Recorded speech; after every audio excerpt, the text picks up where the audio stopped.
Imaginez-vous devoir rencontrer quelqu'un qui vous déteste à cause de ce que vous lui avez fait depuis 10 ans.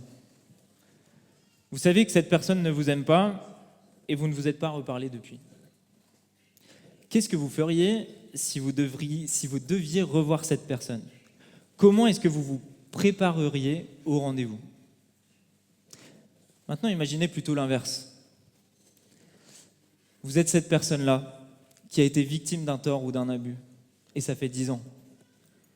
10 ans que vous ne lui parlez plus, et cette personne revient vers vous. Comment est-ce que vous vous prépareriez? Comment est-ce que vous réagiriez à ce face-à-face? Comment est-ce que vous accueilleriez la personne? Pour certains, ce que je viens de dire, ça peut évoquer des très très mauvais souvenirs. Nous avons pu faire du tort, ou nous avons pu en subir, et peut-être que ce n'est pas encore réglé. Et il peut s'agir d'un ami d'enfance, d'une connaissance, d'un collègue, ou bien pire encore, il peut s'agir d'une personne, d'un membre de la famille.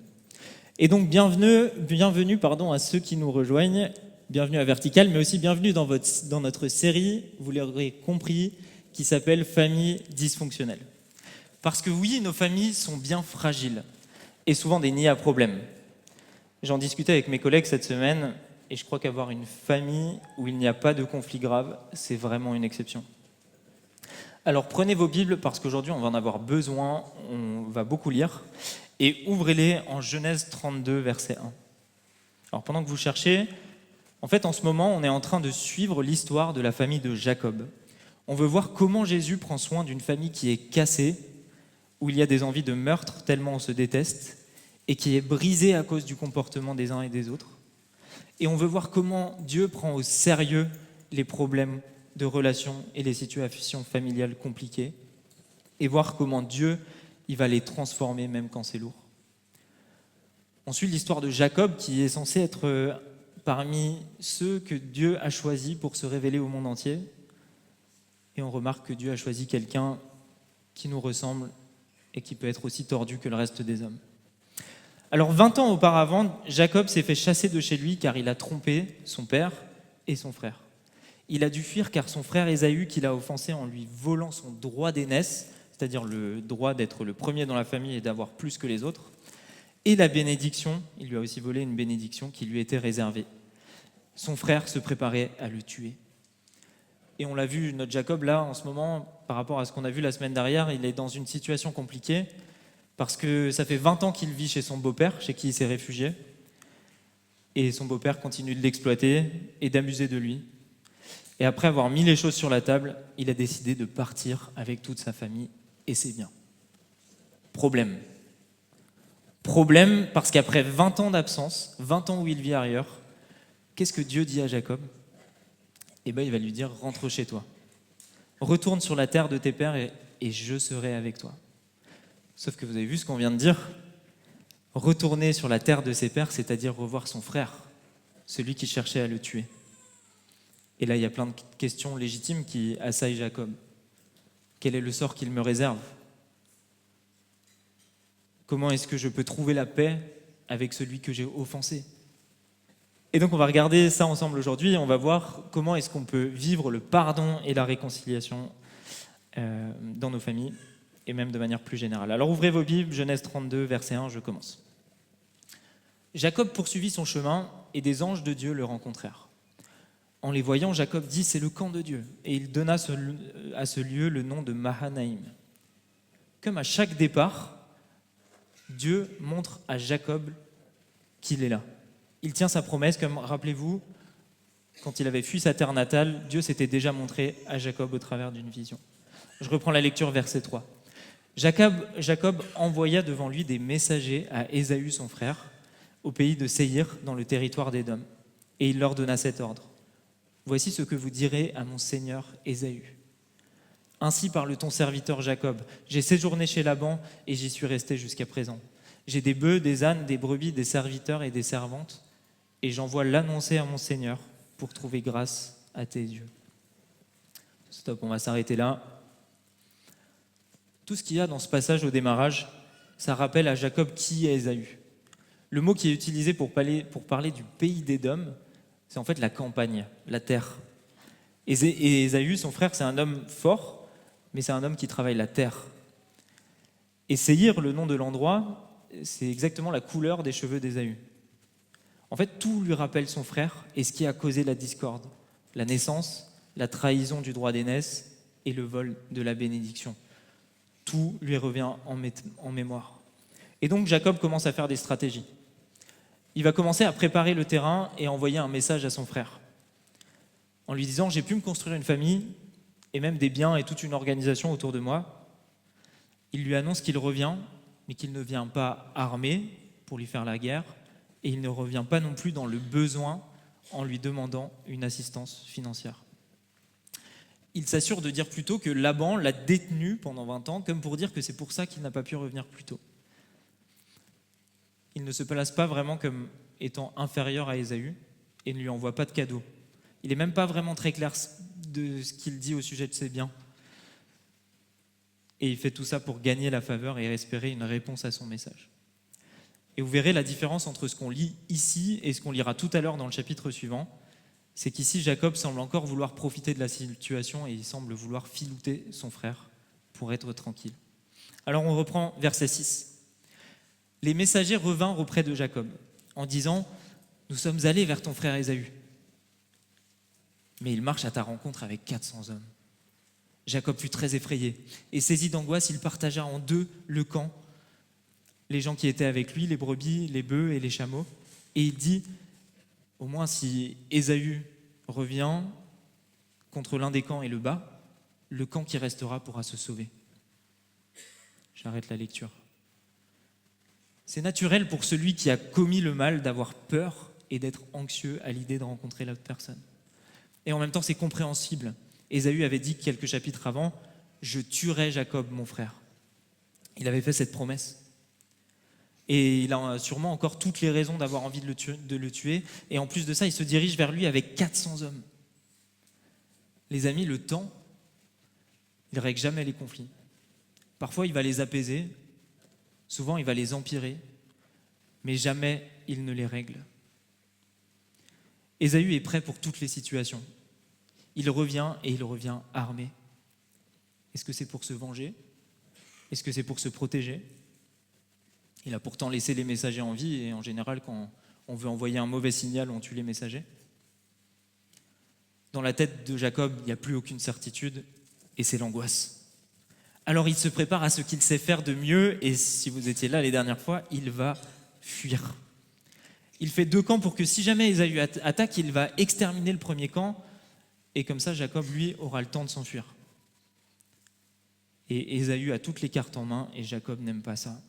Et alors, parce qu'il est complètement désespéré, qu'est-ce que va faire Jacob? Il va aller vers Dieu et il va prier. Et on reprend verset 9. Jacob dit « Dieu de mon père Abraham, Dieu de mon père Isaac, Éternel qui m'a dit « Retourne dans ton pays et dans ton lieu de naissance et je te ferai du bien. Je suis trop petit pour toutes les grâces et pour toute la fidélité dont tu as usé envers ton serviteur. Car j'ai passé ce Jourdain avec mon bâton et maintenant je forme deux camps. Délivre-moi, je te prie, de la main de mon frère, de la main d'Ésaü, car je crains qu'il ne vienne, qu'il ne me frappe avec la mère et les enfants. Et toi tu as dit, je te ferai du bien, je rendrai ta postérité comme le sable de la mer, si abondant qu'on ne saurait le compter. » J'arrête la lecture. Jacob confie ses craintes à Dieu. Et il prend aussi le temps de rappeler à Dieu ses promesses au cas où il les aurait oubliées. Comme pour lui dire, en fait, t'as pas trop le choix. Jacob fait des progrès par rapport à sa dernière prière qu'il laissait à désirer, qu'on avait eu l'occasion de voir. Mais là, on le reconnaît encore bien, Jacob le trompeur. Il reformule la promesse de Dieu et l'adapte à ses circonstances à lui, en lui demandant de le tirer de son désespoir. En aucun cas, il va reconnaître sa responsabilité dans l'histoire. Il a formé deux camps, et là, qu'est-ce qu'il fait? Il demande à Dieu de le sauver, lui, sa femme, la mère et les enfants. Et à aucun moment, il va parler de sauver les autres de son camp. La prière prépare le cœur. Et ça, c'est bien que Jacob le fasse. Remettre à Dieu ses angoisses, c'est une bonne chose. Mais la prière, ça s'exprime dans le cadre d'une relation avec Dieu. Et Jackpot, là, il n'est pas dans une relation à ce moment-là. Il va juste au distributeur en espérant tirer et qu'il y ait un jackpot qui tombe. Non, Jacob, il a besoin d'une transformation plus profonde. Et moi, je dois confesser que souvent, quand je prie pour certaines situations, j'ai plutôt juste envie d'exprimer quelque chose, mon mécontentement ou mes peurs, mais souvent ça s'arrête là, plutôt que d'assumer mes responsabilités devant Dieu et d'écouter ce qu'il a à dire sur ma situation. Et toi, quand tu as une discussion compliquée à avoir, que ce soit au travail, que ce soit une discussion compliquée avec tes parents ou avec ton ado qui est rebelle, est-ce que tu prends le temps de prier ? Est-ce que tu demandes juste à Dieu de te délivrer de cette situation ou est-ce que tu es prêt à ce que Dieu change ton cœur ? Parce que les amis, cette prière que Jacob il a fait, elle va changer absolument rien à son attitude. Et son stress, il va faire qu'augmenter. Regardez verset 13. C'est dans ce lieu-là que Jacob passa la nuit. Il prit de ce qu'il avait sous la main pour faire un présent à Ésaü son frère. 200 chèvres et 20 boucs, 200 brebis et 20 béliers, 30 femelles de chameaux et leurs petits qu'elles allaitaient, 40 vaches et 10 taureaux, 20 ânesses et 10 ânes. Il les remit à ses serviteurs, troupeau par troupeau, séparément, et il leur dit « Passez devant moi et mettez un intervalle entre chaque troupeau. » Il donna cet ordre au premier. « Quand Ésaü, mon frère, te rencontrera et te demandera « À qui es-tu ? Où vas-tu ? Et à qui appartient ce troupeau devant toi ?» Tu répondras « À ton serviteur Jacob. C'est un présent envoyé à mon seigneur Ésaü. Et voici, il vient lui-même derrière nous. » Il donna le même ordre au second, au troisième, et à tous ceux qui suivaient tous les troupeaux. C'est ainsi que vous parlerez à mon seigneur Ésaü quand vous le rencontrerez. Vous direz, voici ton serviteur Jacob vient aussi derrière nous. Car il se disait, je l'apaiserai par ce présent qui vient devant moi, et ensuite je le verrai en face, et peut-être m'accueillera-t-il favorablement. Le présent passa devant lui, et il resta cette nuit-là dans le camp.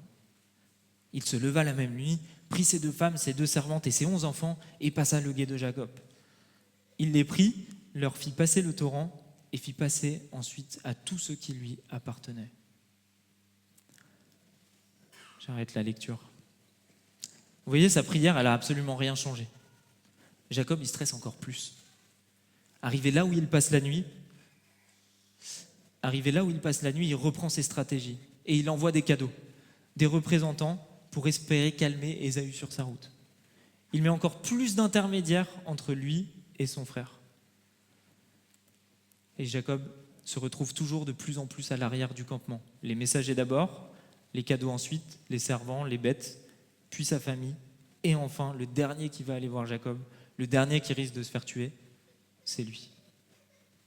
Il arrive au bord de la rivière et décide de mettre son frère de l'autre côté de la rivière. Il décide de ne pas la traverser au démarrage. Mais au milieu de la nuit, il se dit que c'est peut-être pas une si bonne idée. Il décide à nouveau de se lever parce qu'il stresse et il fait traverser tout le monde. Mais lui, il reste de l'autre côté de la rivière, à l'opposé de là où Ésaü va arriver. Il préfère voir tout son peuple et sa famille mourir plutôt que de faire face à son frère. Et toi, quelles sont les stratégies que tu mets en place quand il s'agit d'aller te réconcilier ? Est-ce que toi aussi tu fais tout pour éviter de faire face à ton passé ? Est-ce que toi aussi, quand Jésus te demande d'aller demander pardon, tu trouves des excuses et tu te crées des obstacles ? Les stratégies, ça ne suffit pas. La prière de Jacob, elle ne suffit pas. Il n'est pas rassuré et pas prêt pour guérir. Ce que Jacob a besoin, c'est de transformation. Et puisqu'il n'est pas capable d'aller la chercher, Dieu décide de répondre et de préparer lui-même Jacob à cette rencontre. Et ça, c'est ce qu'on a vu la semaine dernière.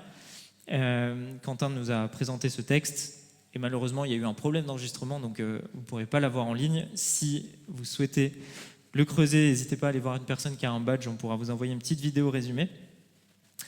Mais Dieu, ce qu'il vient faire pendant ce passage-là, c'est qu'il vient lutter contre Jacob en mode miroir. En fait, il lui montre ce que Jacob a toujours fait subir aux autres, en se mettant à son niveau, en étant aussi entêté que lui, et en lui mettant un coup bas. Jacob, face à ce miroir divin, il va comprendre qui il est et ce qu'il a fait de mal. Dieu va le blesser à la hanche, l'empêchant définitivement de fuir, et puis ensuite il va changer son nom changer son identité, parce que Jacob ne s'appellera plus Jacob, qui veut dire le trompeur, mais à partir de maintenant, Jacob s'appellera Israël, lutte avec Dieu et Dieu règne. Enfin, Israël veut dire lutte avec Dieu et Dieu règne. Son cœur est complètement transformé, on va avoir l'occasion de le voir. Et nous, quand on fait face à un conflit, on a tendance à toujours tout calculer, manipuler ou vouloir contrôler la situation. Mais ce que nous dit ce texte-là, c'est que ce dont on a vraiment besoin, c'est d'un face-à-face avec Dieu. Et je crois qu'il y a un élément important que nous devons tirer de ce passage. Un face-à-face avec Dieu, ça doit pas nous laisser indemnes. Dieu ne laissera jamais tranquille celui qui a causé du tort à son frère. Le Saint-Esprit va continuer à nous convaincre de péché et tout doit changer dans notre attitude. Après une rencontre avec Jésus, ta relation avec ta famille qui est dysfonctionnelle, elle doit changer. Et si tu es clairement le coupable dans la situation, comme Jacob, j'ai une mauvaise nouvelle, c'est que c'est à toi de te bouger.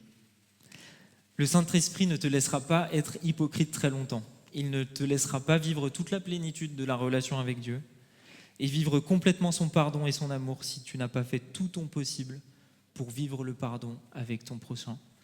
Et c'est pour ça que Jésus a dit, si donc tu présentes ton offrande à l'autel et que là tu te souviens que ton frère a quelque chose contre toi, laisse là ton offrande devant l'autel et va d'abord te réconcilier avec ton frère, puis viens présenter ton offrande. Ésaü, il sort transformé de son combat avec Dieu. Et Jacob n'a plus la possibilité de fuir et peut maintenant s'approcher de son frère pour aller demander pardon. Et ce que je vous propose, c'est qu'on reprenne la lecture, cette fois-ci chapitre 33, on saute un passage. Chapitre 33 au verset 1. Jacob leva les yeux et regarda. Et voici, Ésaü arrivait avec 400 hommes. Il répartit les enfants, Léa, Rachel et les 2 servantes. Il plaça en tête les servantes avec leurs enfants, puis Léa avec ses enfants, et enfin Rachel avec Joseph son fils. Lui-même passa devant eux, et il se prosterna contre terre 7 fois, jusqu'à ce qu'il fût près de son frère.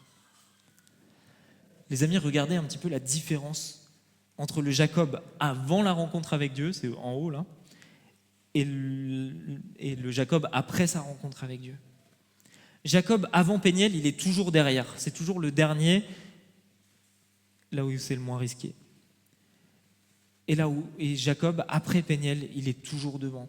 Il reconnaît enfin sa responsabilité et il vient et il fait face à son passé. Qu'est-ce qu'il fait ? Il tremble, il s'humilie et il se prosterne 7 fois devant Ésaü. Et ça, je crois que c'est un point qui est hyper important. Le pardon dans la Bible, il commence toujours par la reconnaissance de la culpabilité de l'un aux yeux de l'autre. Et c'est exactement ce que Dieu désire dans notre relation avec lui. C'est la même chose depuis toujours, dans l'Ancien comme dans le Nouveau Testament. Regardez. Dans l'Ancien Testament, il dit dans 2 Chroniques 7, 14, « Si mon peuple sur qui est invoqué mon nom s'humilie, prie, cherche ma face, et s'il se détourne des mauvaises voies, je l'exaucerai des cieux, je lui pardonnerai son péché et je guérirai son pays. » Et c'est aussi ce qui nous a enseigné dans le Nouveau Testament. Si nous confessons nos péchés, il est fidèle et juste pour nous les pardonner et nous purifier de tout mal.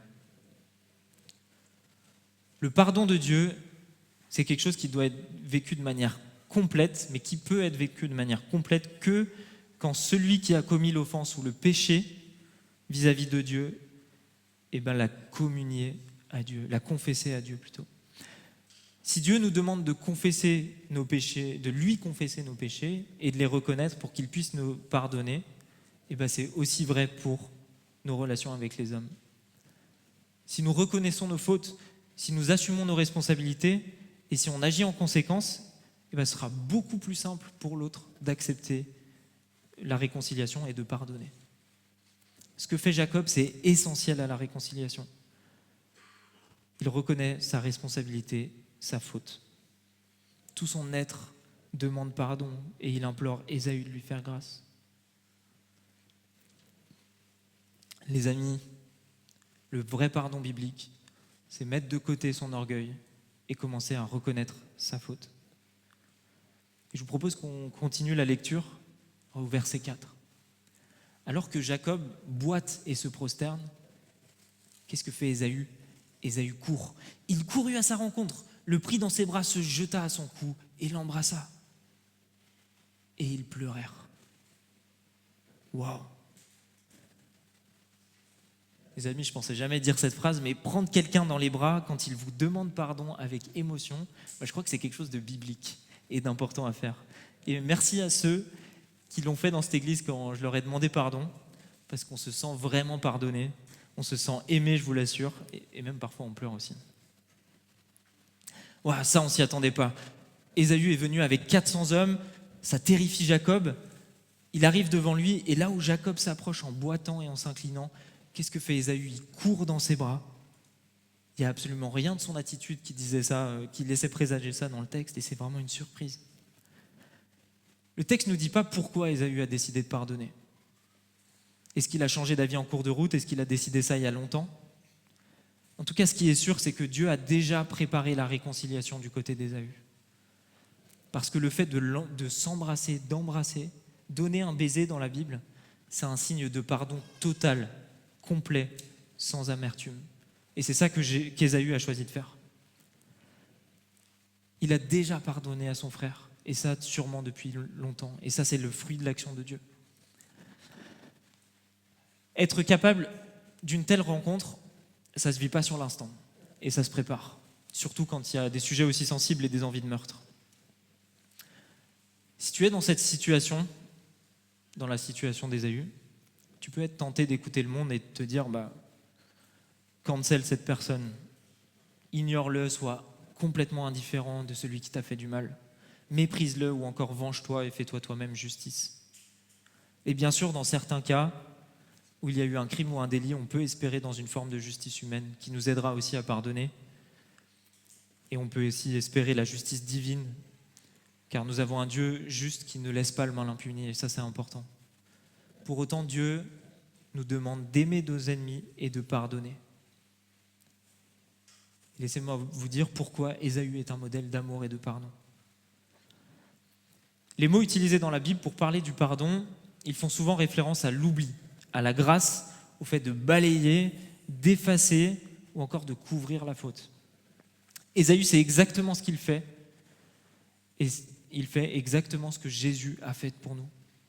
Avant de rencontrer Jacob, il a effacé de son cerveau l'acte qui condamnait son frère. Il a effacé la faute de son frère de son cerveau. Et c'est ça, pardonner, de son cerveau ou de son cœur.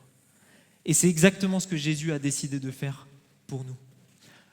Vous qui étiez morts par vos offenses et par l'incirconcision de votre chair, il vous a rendus à la vie avec lui en nous faisant grâce pour toutes nos offenses. Il a effacé l'acte dont les ordonnances nous condamnaient et qui subsistait contre nous. Il l'a détruit en le clouant à la croix. Et il le montre à Jacob, cet amour-là, en le prenant dans ses bras et en l'embrassant. Et il n'a même pas besoin de parler. Tout son être lui dit en pleurant « Je te pardonne ». Et c'est aussi comme ça que Jésus va nous recevoir.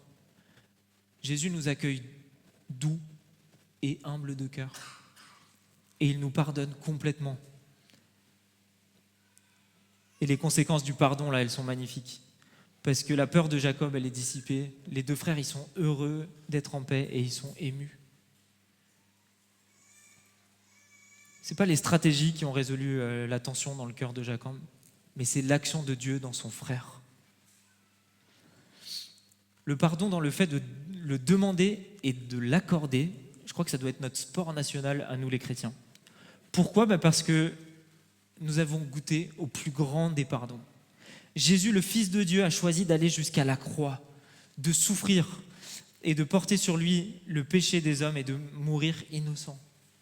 Jusqu'au bout, Jésus a choisi le chemin du pardon et prie pour nous. Et sur la croix, il a même prié « Père, pardonne-leur, car ils ne savent pas ce qu'ils font. » Et à cause de cette prière et à cause de la prière de son Fils, à cause de ce que Jésus a fait, Dieu le Père a choisi de nous pardonner, d'oublier nos fautes et de nous embrasser comme Ésaü a embrassé Jacob.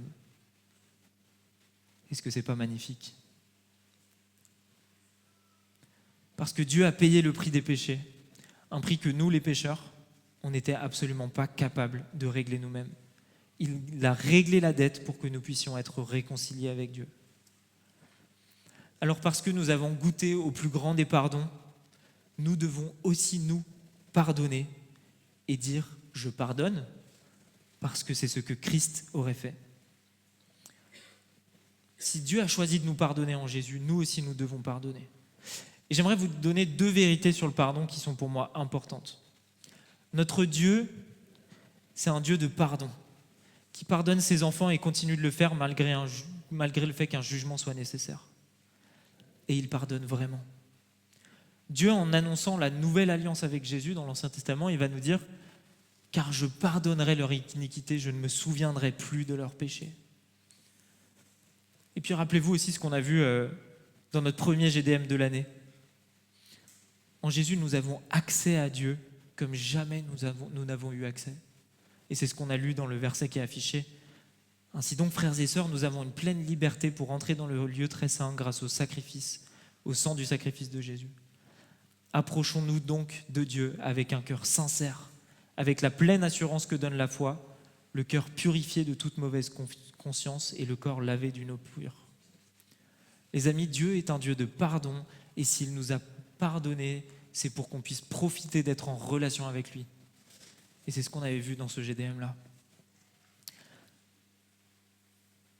Mais il y a un deuxième élément, c'est que Dieu est patient et sa patience est vaste et c'est encore le temps du pardon. Et Amen, c'est encore le temps du pardon et de la grâce. Alors c'est le moment de venir dans sa présence.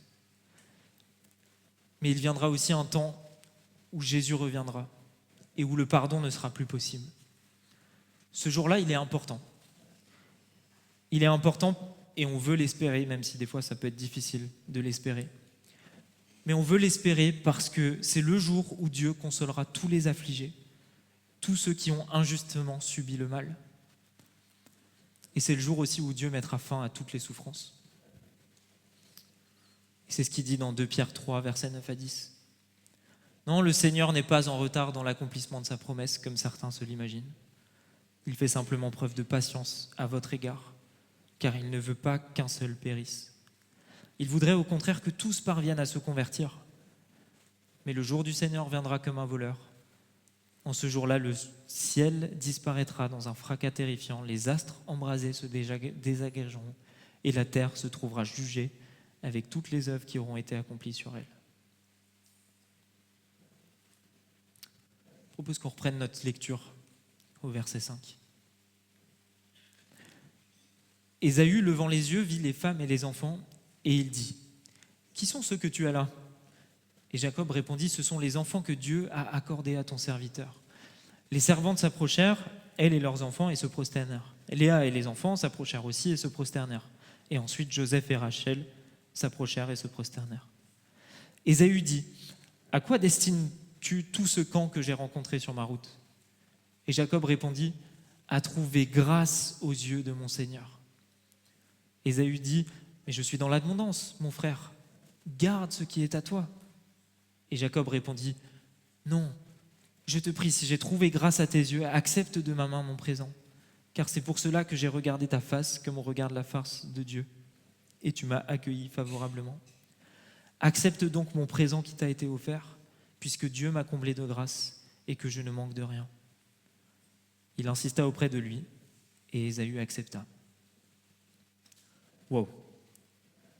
On voit là que ça a l'air beaucoup plus facile pour Jacob de donner, parce qu'il lui donne énormément, que de recevoir autre chose que le pardon d'Ésaü.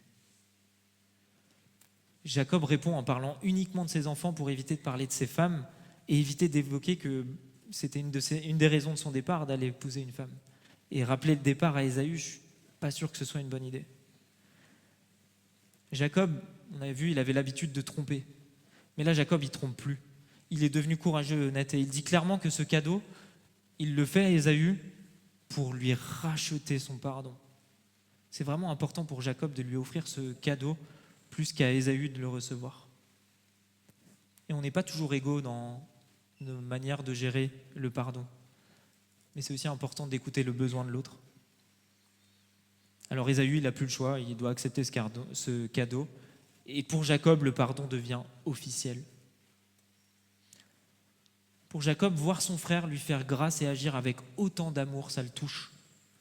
Et verset 10, il va exprimer sa gratitude à Dieu et attribue à Dieu la grâce qu'il a reçue. En quelques heures, Jacob, il aurait pu mourir 2 fois. Et sa vie, elle a été épargnée 2 fois. Il a vu Dieu, il aurait pu mourir. Et il a vu Ésaü, et il aurait pu mourir. Et toi, est-ce que quand ta demande de pardon, elle est acceptée, comme Jacob, est-ce que tu es dans la reconnaissance ? Est-ce que tu es dans la reconnaissance vis-à-vis de ton frère quand il te pardonne ? Et est-ce que tu es aussi dans la reconnaissance vis-à-vis de Dieu parce qu'il t'a pardonné et aussi parce qu'il vient de réaliser un miracle ? Maintenant, je vous propose qu'on parle de réconciliation. Et on va reprendre la lecture au verset 12. Ésaü dit « Partons et mettons-nous en route, j'irai devant toi. » Jacob lui répondit « Mon Seigneur sait que les enfants sont délicats et que j'ai des brebis et des vaches qui allaitent. Si l'on forçait leur marche un seul jour, tout le troupeau périrait. Que mon Seigneur prenne les devants sur son serviteur et moi je suivrai lentement au pas du troupeau qui me précédera et au pas des enfants jusqu'à ce que j'arrive chez mon Seigneur. » Ésaü dit « Je veux au moins laisser avec toi une partie de mes gens. » Et Jacob répondit « Pourquoi cela ? Que je trouve seulement grâce aux yeux de mon Seigneur. » Le même jour, Ésaü reprit le chemin de Séhir. Jacob partit pour Sukkot, il bâtit une maison pour lui et il fit des cabanes pour ses troupeaux. C'est pourquoi on a appelé ce nom-là du nom de Sukkot. À son retour de Padan-Aram, Jacob arriva heureusement à la ville de Sichem dans le pays de Canaan et il campa dans la ville. Il acheta la portion de champ où il avait dressé sa tente des fils d'Amor, père de Sichem, pour 100 kessitas. Et là, il éleva un autel qu'il appela El Eloé Israël, ce qui veut dire Dieu est le Dieu d'Israël. Ouais, c'est presque décevant là. Ici, on a vu que le pardon, il était total et complet. Ils se sont embrassés. Tous les deux, ils ont cheminé avant la rencontre. Jacob s'est repenti, Ésaü a pardonné, ils sont réconciliés. Mais pourtant, là où Ésaü est capable d'appeler Jacob mon frère, hop là, un peu tôt, là où Ésaü est capable d'appeler Jacob mon frère, Jacob ne réciproque pas et l'appelle mon Seigneur. Ésaü, lui, il veut une relation fraternelle, il veut retrouver son frère. Mais Jacob, il est incapable d'aller plus loin qu'une relation formelle. L'exemple de Jacob, est-ce que c'est un bon exemple à suivre ou pas ? On ne sait pas trop. Parce que peut-être qu'il se prive de quelque chose avec son frère. Si Ésaü n'avait pas été aussi à l'aise, je crois que l'attitude de Jacob est vraiment la bonne. Si je suis celui qui a fait du mal et que je cherche la réconciliation après avoir demandé et reçu le pardon, je dois faire preuve de beaucoup de sagesse et discerner où en est la personne dans son cheminement et dans ses émotions. Je dois aussi discerner quelles vont être les conséquences du mal qui a été réalisé. Et dans leur cas, Jacob, il sait qu'il sera sûrement très difficile pour Ésaü de vivre avec lui, alors qu'Isaac lui a donné l'ascendant sur lui. Donc en fait, Isaac va récupérer une bonne partie de l'héritage. Et ce sera difficile pour Ésaü. Alors il fait plus de fausses promesses et il préfère se séparer. Parfois, il vaut mieux se séparer complètement pour éviter que le mal revienne, pour éviter de souffrir inutilement, ou encore pour éviter de chuter quand il s'agit de relations malsaines qu'on cherche à arrêter. Alors Jacob décide de se séparer de son frère, car c'est trop dur pour lui, mais il décide de se séparer en paix. Quelques chapitres plus loin, c'est intéressant, les 2 frères se retrouvent pour faire le deuil d'Isaac, leur père, qui est décédé. Et dans un moment qui aurait pu causer énormément de conflits à cause de l'héritage et du droit d'aînesse, la parole nous dit qu'ils sont tous les 2 en paix. Et ça, c'est le miracle de la réconciliation. Parfois, la réconciliation, c'est aussi vivre en paix chacun de son côté. On n'est pas toujours obligé d'être le meilleur ami. Et la restauration divine, elle est possible avec Jésus, pour chacun, et elle se vit indépendamment de la réconciliation. Jésus nous réconcilie avec Dieu et nous pousse au pardon ou à la demande de pardon. Et rappelez-vous ce que Quentin nous a partagé la semaine passée. Il faut prendre garde à s'opposer au règne de Dieu. Parce que si je refuse de pardonner, si je refuse toute possibilité de réconciliation, si je réponds avec le mal et la vengeance, ou si le péché de l'autre devient une excuse pour ne pas faire le bien, prenons garde parce que on s'oppose au règne de Dieu. Le pardon, c'est d'abord quelque chose qui se vit individuellement, puis après qui s'exprime. Mais une demande de pardon, malheureusement, elle peut être soit acceptée, soit rejetée. Et c'est la réunion entre deux cœurs transformés par Dieu qui permet la réconciliation.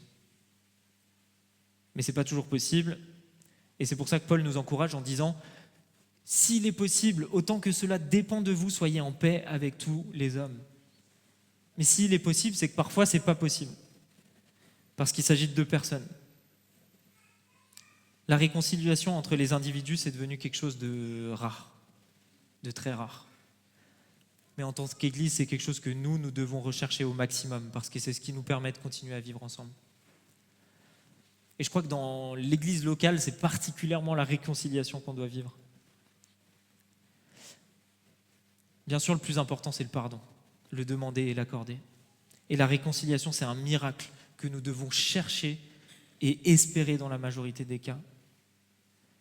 Et j'aimerais pouvoir dire dans quelques années, quand on va regarder en arrière, en regardant les conflits qu'il y aura eu, parce qu'il y aura eu des conflits malheureusement, et de pouvoir dire qu'on s'est habitué au miracle de la réconciliation, qu'on aura des souvenirs d'embrassades et de retrouvailles, et que deux frères qui se détestaient pendant une période pourront s'aimer, rire et servir ensemble. La vraie réconciliation, elle est possible qu'après un face-à-face, une rencontre avec Dieu. Et parfois, l'autre côté, l'autre personne, elle n'a pas encore vécu ce face-à-face. Et c'est vraiment usant, je comprends. Et on peut prier pour ça, que Dieu referme la plaie et brise l'orgueil. Enfin, referme la plaie si elle est blessée et brise l'orgueil si elle est coupable. Mais je crois que quand la mort de Christ est prise au sérieux des deux côtés, la restauration entre les humains, elle est possible. On efface la haine humaine et on commence à s'aimer vraiment.